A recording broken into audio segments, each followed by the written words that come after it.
Hey, what's up, guys? Rampedi here. Grrr, grrr, grrr. Let's go. That's how it goes? They keep asking about the best when they know it's me. Okay. Asking about the rest when they know it's me. Straight in, I guess. You know it's me. Man, guys, I tell you, I am so excited because local football is back. It came back. And you know what I love about local football is that, number one, it's loyal to its fans. Like, it's there. You know, those supporters who watch the game, it will be there for you. Number two, it doesn't care what people think. You can go watch your things there in Europe. Local football will always be the flavor. And last but not least, it spots the fakes immediately. See when you fake. See when you pretend like you like this game. You'll be found out very easy. SuperSport took on Orlando Pirates this past weekend. Orlando Pirates knocked them out. Great. I said Orlando Pirates was a better team. Yeah, we can talk about the refs. Cool. But Orlando Pirates, I saw shades from last season I didn't like. You know, they were creating numerous of chances, and I just thought, okay, you're creating all these chances, but you're not putting them away. Why are you guys not putting them away? I thought y'all went to Spain. I thought y'all did your thing. You come back. Same thing is happening from last season. So what is up? Maybe it's early. Just maybe it's early, you know? Bule, you being too quick. But I have to tell Orlando Pirates, no time for pretending, guys. This is not the season to pretend anymore. You guys better compete for this league. Rulani's gone. Rulani's gone. We don't know the shape that Mamelodi Sundowns is going to be in. And I'm not underestimating Mamelodi Sundowns. In fact, I still think Sundowns, with the quality they have, they still the favorites to win the league. But Orlando Pirates, you guys better make a fist of it. You better make it something for us this season. You've got the second best squad in the league. Jose Riveiro, it's your third season. There's no excuses. If it doesn't happen, if we have another season where it's 23 points, where it's 15 points, the big question has to be asked, ladies and gentlemen. Is Jose Riveiro just a cup coach? 15 years at the top level of South African football, and SABC analyst Mark Haskins is in the building, and I asked him the question, are colored players underappreciated in South Africa? And he answered it straight away. Another big guest on Playing the Field with Shakes. Now, this guest I'm really excited to be speaking to, by the way, has played at top level for over 15 years. Jomo Cosmos, Morocco Swallows, Bidvest Wits, SuperSport United, an analyst on SABC. Mark Haskins, how are you, sir? I am blessed and highly favored. Thanks for having me. No, man, you are blessed. That's for sure. We listen to you all the time. That's what it is. Wanted to ask you, man, are you happy that football season's back? Yeah, certainly. I mean, we had a little bit of football to enjoy in the off season. A lot of people weren't really happy with how the Euros went and the quality of football, but it was football nonetheless. I still enjoyed it. You know, I always enjoy seeing how teams come out and the tactical battles that happen from the sidelines. So, yeah, there was some good football to enjoy, but very happy that local football is back and not quite full swing yet. Yes. But at least we've gotten the ball rolling with the MTN8. Yeah, man, for sure. I actually, before I wanted to get into like some of the football questions that I had, I was checking out like the teams that you played for, man, and I'm just like, wait, hang on a second. Jomo Cosmos is in the ABC Municipal League. Bidvest Wits and Swallows are gone. And I'm just like, snap, how does Mark Haskins feel about the fact that like all these teams are disappearing? It's almost like for you to prove you're a professional, you'd have to have pictures, because if you don't have those, then people aren't going to believe you. Yeah, certainly. I mean, I was watching the Legends game the other day. Obviously, it was Chiefs and Bloom Celtic. Yeah. And I'm like, when am I going to play a Legends match? For who am I going to play a Legends match? Because clearly all my teams are non-existent anymore. Or, I shouldn't say non-existent, but they're not quite playing top flight football or not really in the limelight anymore. So yeah, it's unfortunate. I don't know if that's a bad omen on my side. Maybe no, that's why no clubs want to get involved with me. I don't know, but yeah, it's an unfortunate thing. Some great history that unfortunately, is kind of in tatters at the moment. Yeah. I mean, we just saw it happen recently as well this season. Is that something from a player who has played for these four clubs? Does that hurt you as a player or as a former player, I guess, of these clubs? Yeah, certainly. I mean, I look at obviously Prajay, Dr. Sono, however you know refer to him, but he's a legend in the game, and I mean he's still there, he's still campaigning in the ABC Motepi, and I really do hope that at some point he does make a return to top flight football. I mean he's one of the teams with the richest histories in the country. When you look at the caliber of players that have come from Jomo Cosmos. The list is endless when you're talking some of the best footballers this country has ever seen. And so there's a rich history there that, you don't want to be lost to South African football. And then Morocco Swallows, one of the oldest, teams in the history of our football. Also one with a very rich history. It's really sad to see how, things have gone. And I know there are people that have tried to revive it and unfortunately just wasn't to be. Now they're pretty much done and dusted because, after the sale of the franchise, you didn't hear anything of, okay, we're going to buy an ABC status or an NFD status and try to make a comeback. So what is Swallows? Where is Swallows? Who has the rights to the name currently? Can it be revived? We don't know. When you speak about Bidvest Wits, I think it's their history is entrenched in Wits University. And so Wits University is still alive and well as well. They campaigning in the ABC Motepi as well. So Wits University also is not completely, there's no, they may not be in the top flight, but there is still a Wits University that could make a return. And if, from rumors and whatever, there are people at work behind the scenes that seem to want to bring back a Wits University. And I think it would be a great thing.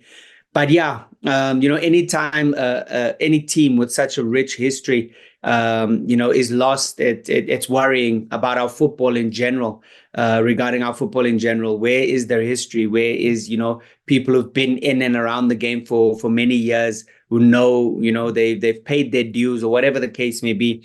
And so, yes, definitely will be sorely missed, these different clubs, until they possibly make a return. Yeah, no, it definitely does hit home, and especially even with some of us growing up, when you see all these football clubs that are going as well. I must ask, man, over the weekend was the MTN8. It made a comeback. We saw some football. I thought this topic would stop, right? I really thought this topic would stop, but it seemed like it's ongoing. We had Mfundo Vilakazi that was showboating, per se, right? And then Maswangane was doing it over the weekend. I think there was a piece clip of Andre Arendse telling Patrick Maswangane to probably stop doing this thing that he's doing. Mark Haskins, your thoughts as someone who's played the game before, who's played in South Africa, who's an analyst as well.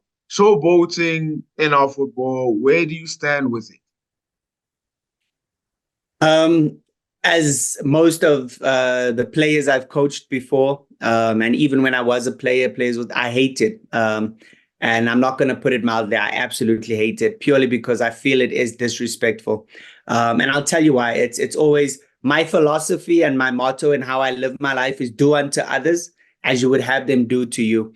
So the easy thing to look at it is, if you're on the other side, if you're on the opposite end of the showboating, how would you feel? How do you, like when someone, let's say you're 3-0 down and someone starts dancing on the ball, does it, whatever. How do you feel in that moment? So, and I always say, for me, people say showboating is a part of our game. Yes, it has its place in our football, but not in professional football. When you go to your kasi,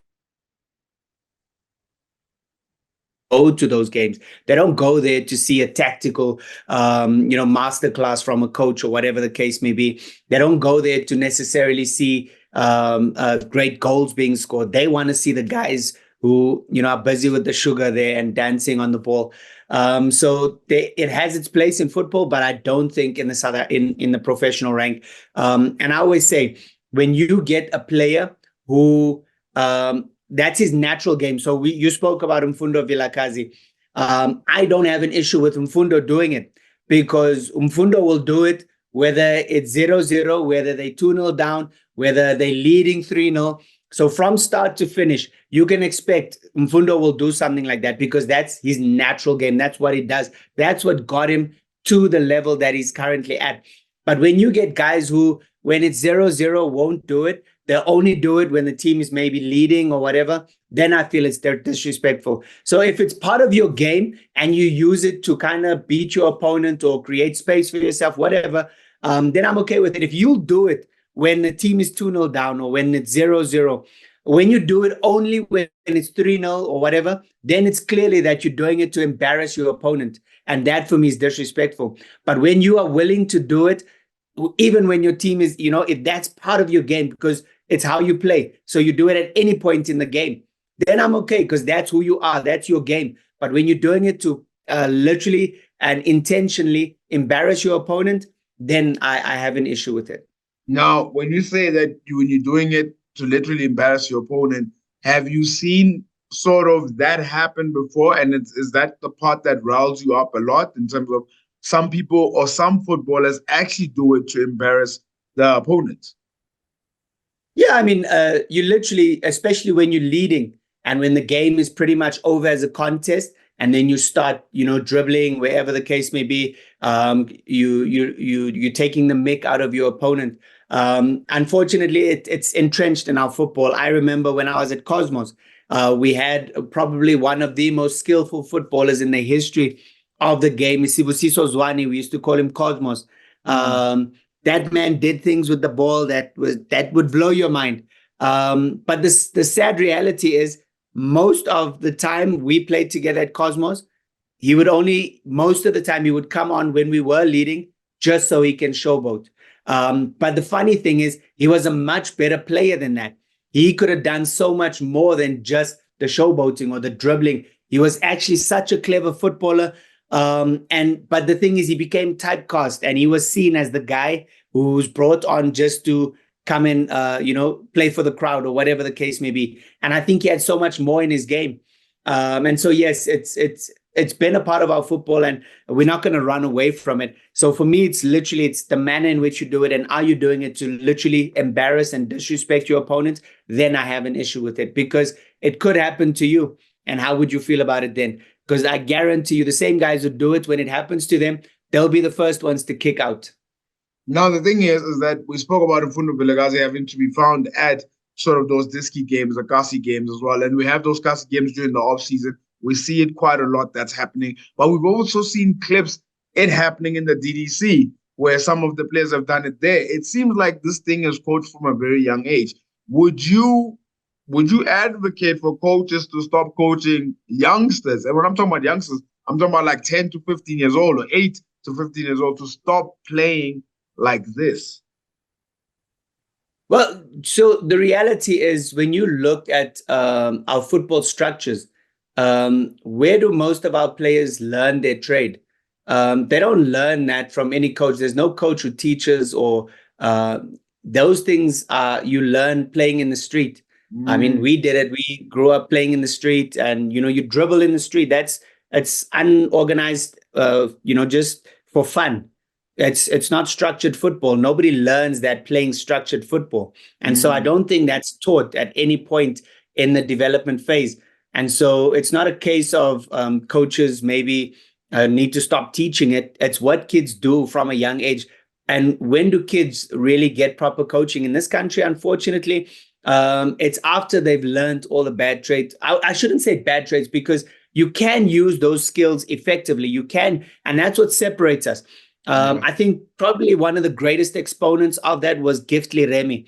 I think Giftly Remy was a phenomenal footballer. And he used his ability to, like, literally his skill to always ghost past his opponent. So he would dribble, but in a manner to go forward, to get beyond his opponent, to get beyond the defense, to score goals, whatever the case may be. And that's a natural ability we have as South African footballers, and we should use it advantageously. There's a skill called squash. Now, I mean, that's one of the skills that I hate more than any other, because you know how many times I've watched football matches where there's like a counter, where your first touch, if you take it, you're going, and you can launch a counter attack or whatever. But just for this, because of the skill, because of what you're going to get out of the crowd and whatever, you see a player doing a squash. He'll kill his opponent, but then he's going backwards. And so he's not advancing in any way. And so the crowd love it. It looks great, but you've lost the opportunity to go forward and do something of substance. And so that happens all too often. And so do we use our skill properly? That's the kind of, I'm not for eliminating skill from our game, because that's what separates us from the rest of the world. That's what makes us who we are. But how can we use it effectively? I don't think we've really tried to solve that problem, because I don't think we use it to the best of our ability. No, I hear you, and you said a piece on it, and I really appreciate you having to go very strong and honest about it. That's for sure. Moving on to another topic that I want to talk about. This one, you're most relevant. I've had guests before, but I couldn't ask them because I don't think they were relevant to it. You're a footballer who's played at the top level of the game, and you happen to be part of what maybe Kermit Russell is sort of referring to. And I just wanted to know if you agree with him. He was quoted saying, leaving Orlando Pirates at the time, was, "I'd like to speak about a bit about color, and I don't want to be racist about it, but I know that I'm colored, and I've seen what happens to players in the past before. I make an example of Dane Clade, one of the most decorated colored players in the country, but where's the acknowledgement in the industry for what he's contributed? Now I look at you, you were a player, you were colored, you played at the top teams. Do you agree with the fact that our colored players not appreciated enough after the game has been played?" Would you say after the game or during the game has been played? I think he's referring to after or during. Maybe he feels that colored players are not appreciated. So I just wanted to know if you feel the same way. I mean, it's obviously a very contentious thing, and it's a difficult one to talk about without really. You can't be politically correct on this one. And if you want to call a spade, yes. I think there is something to be said for colored players maybe having a tougher time during their careers and possibly post their careers. You look at just some of the players in the history of this country. For one player, I look at someone like Nassif Morris. When you look at what Nassif Morris has done in his career, how many people actually know Nassif Morris and what he's done? Has he been given the recognition that he deserved? He's played at the highest level in Europe, or whatever the case may be. But it's a tough one. And when you look at and when I say Nassif Morris, I speak more about his time in the national team. He was playing at the highest level possible, and he wasn't a regular in our national team. And then, you ask yourself why that is. Why did Steven Pienaar retire at the age of 31 or 32? He hung up his international boots. There was once or twice where Benny McCarthy was, where he was he stopped playing for the national team and he came back, or whatever the case may be. So, there are cases to be made. And so it's unfortunate. It is a thing in our football, and how we address it, I don't know. And I think it's more, how can I say, it's something that's not just in football. If you look at, we've got our issues as a country at large, and we speak about racial division within the country. It's not just a football specific thing. It's a general thing. And I think we need to get to the bottom of that. I don't think we've done enough to really unite as a nation. Where we see ourselves as South Africans and not a Black South African and a colored South African, a white South African, or whatever the case may be. And until we get that right, these problems are going to persist, and these problems are going to continue to be there. And so it's something that needs to be dealt with on a grander scale than just in football terms. It's a bigger problem in this country as a whole. And I mean, it's not just racial division, it's cultural division as well. There's so many different elements that we need to really get right in order to unite and really be the best we could possibly be as a country. And so, yes, there are issues. I'm going to say there are issues in that regard. But it's bigger than what people make it out to be. It's on a grander scale, and I think it's something that we need to deal with as a nation. Oh man, I hear you on that, and I appreciate that answer. And the fact that I could have asked anyone else, but I need to ask someone who would be understanding to exactly what Kermit was speaking about. This is probably the last couple of questions that I have, and then this is the last deep-ish, you would say. 2016 Olympics, South Africa was there. 2020 Olympics, South Africa was there. 2024, they missed out. And by that, they got 2 points at 2016 Olympics. 2020 Olympics, they got 0 points. And then 2024, they miss out. What's going wrong, Mark Haskins, in your opinion? So when you say that, you're speaking specifically about men's football, right? The men's football, yes, men's football. Yeah. So again, when you look at the preparation that's put in, I sometimes feel really bad for the coaches that have to lead these teams into qualification. I don't think we do enough. When you look at our national team, I love the work that the TD is doing now. Walter Steenbok has come in and he's done a lot of good work. We're seeing a lot more from our national teams. We're seeing a lot more forward-thinking. Because now we're even busy with under 15 national teams that will graduate to become under 17s and so on. The under 17s have now graduated to go on to become under 20s, and they're preparing the under 20 team now. That under 20 team that's being prepared now is actually our next Olympic team. So I don't think there was that much forethought, if I can say that, where preparation was made years in advance for something like that. And so I think that's where we fall short or fell short, where, you can't get a team together in 2 weeks, a team that of players who are very unfamiliar with one another. They play for their respective clubs. They have to come together within a week and then compete at the highest level of continental football to qualify for an AFCON and qualify for the Olympics. And, we have to plan better, and we have to really make sure that our teams are ready, not just 2 weeks before, because where the world is now, where global football is now, there's so much that goes into the game and preparation. And so we've been under 17 national team, made it they made it through the COSAFA, went to AFCON. And, I think they qualified from the group, lost in the quarterfinal to Senegal, if I'm not mistaken. Our under 20 team didn't even get out of COSAFA to go to the AFCON. Our under 23s obviously lost the Olympic qualifiers. But when you look at the preparation going into those crucial matches or tournaments, I don't think it was ideal. And I don't think there was enough, game time in the build up to that. And so that's why, maybe we need to even rethink like the COSAFA Cup that was just played. Should we be kind of using that as match practice for our under 23s? Who will be playing Olympic qualifiers in the future? That's something that maybe, is a bit of a solution. But getting the game time is crucial at international level, because just throwing the best players together, as 20 years ago, that was okay. Get the best players in the country, put them on the field, they'll do the business.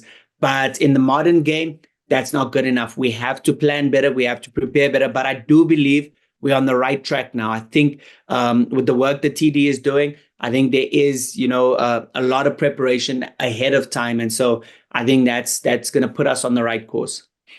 Oh, man. Absolutely love that. This one is very light. So the last two are very light. I just need you to give you one answer only. So Pirates against SuperSport, Pirates went through. TS Galaxy against Stellenbosch went through. The remaining two fixtures in the MTN8, I just need one answer from both of them. Sekhukhune United, Cape Town City, who's going through? Oh, it's a tough one. But given, and I said with the first two teams as well over the weekend, I think the team that was more solid in terms of their structure, coaches and everything came out, I think, tops. So for me, Cape Town City, and I would go with Sundowns on the other side. Amazing. So Cape Town City and Mamelodi Sundowns will be in the semifinals of the MTN8, told by Mark Haskins. Last one, you can answer it any way you like. Mark Haskins, where is South African football for you right now? Nowhere near where it should be. I think that's probably the best way to put it. I think we well behind where we should be, but we don't need to take as much time to catch up. So it's not rocket science. We can see what's happening around the world. Look on the continent. You don't have to go outside of Africa. I mean, we've got two African teams in the semifinals of the Olympics, which, I mean, you know, they didn't get there by chance. Clearly, they're doing something right. Morocco are there. The senior national team got to the semifinal of a World Cup. And I believe South Africa should be there. South Africa should be the front runner in that regard. But what are we not doing to put us there? That's what we need to get right. I feel we should be the powerhouse. Everyone should be fearing South Africa. We should be contending with some of the best teams in the world. But clearly there's something missing. And we just have to look around what the rest of the world is doing. And we need to catch up in quick time. Oh, man, Mark Haskins, you've been such a pleasure, man. You've been such a great guest. I appreciate your honesty. You're not only even here. I mean, you do it even on TV in terms of you being honest with regards to your answers. And I want to take this time to say I wish you all the best with regards to your career. You said something about coaching. I hope to see you one day coaching as well. And good luck with that as well. In whichever way you choose, whether it's media stuff or you want to be coaching, I wish you all the best, man. Much appreciated. Thanks for having me. Here on this show, we have no fear, no favor. Objective all the way. Players, coaches, we're watching all of you guys. This is Mogoe of the Week. This segment is back and I missed it so much. When local football comes back, we have to have this segment. The star of the week, Monapule Seleng. What a player. You know, he's such a problem child, that guy, eh? Got a goal, got an assist against SuperSport United. He's showing that he's trying to be in that right wing position for Orlando Pirates for the season. No doubt about it. That's the star of the week. The Mogoe of the week. No, it's not Abongile Tom. I know you guys want me to say the referee. Yes, he was bad. I get it. But it's a player that I actually admire. I admire this player, Patrick Maswangane. Tito, I love you, man. I love you, Tito. And, you know, you're Orlando Pirates playmaker. I even tweeted it. I put it out, and that tweet went. But, man, what you did after that tweet, the game goes on against SuperSport United, and you just decide to elbow a player just because you considered a foul. You could have just had the foul, taken the free kick, but no, you have to get up, and you have to elbow the young man. And, you know, if VAR was in play, you would have been off. And that was naughty, man. That was naughty. And people talk about you being the next Tembazwane. Talk about you being the Dr. Kumalo. Talking about you being the playmaker that could be. And you could be that player. You could be.